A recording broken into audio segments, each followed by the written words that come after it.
আজকে এসেছি পুরান ঢাকার কিছুক্ষণ রেস্তোরাঁ। তো দেখা যাক এখানে আজকে আমরা কি পাই।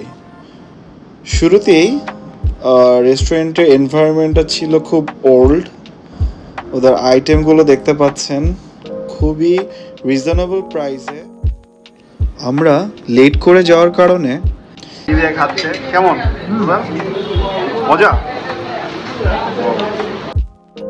সবচেয়ে মজার বিষয় হলো এই স্যুপ দেখে আমার কখনোই বিশ্বাস হয় নাই যে এই স্যুপের দাম অনলি 40 টাকা। ভিতরে একটা ডিম দেয়া ছিল, উপরে চিকেন ছিল। আমার বন্ধু রাব্বি চলে আসে, ও নিয়ে নেয় এই 80 টাকা দামের চিকেন ফ্রাইটি। আপনারা যদি কেউ এখানে আসতে চান তাহলে আমি অবশ্যই আপনাদেরকে বলবো এই স্যুপটা ট্রাই করতে। One of the best soup I have ever tasted in Old Dhaka, honestly.